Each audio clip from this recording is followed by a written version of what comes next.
मोठी तुम्हाला घाबरते रे ती.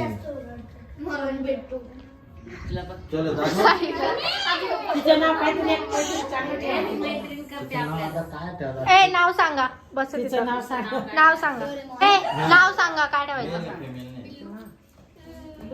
नाव सांगा चांगलं त्याला पिलं पण परी. नव्हता. अरे लेडीज नाही ते जेंट्स आहे तो. नाव सांगा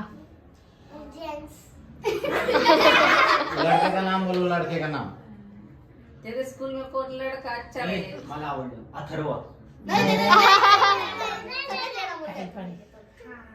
काय नाव तिला शोभेल असं नाव ठेव रे. चांगलं इंग्लिश नाव सांगा सॅम म्हणत होतो मी. का ग साईचा डेव्हिड. छोटासा आहे ना गेला तो सिद्धार्थच्या मागे. कडे नको का? नको नको रे आम्हाला मम्मीच्या नंतर वेळेला नंतर मम्मी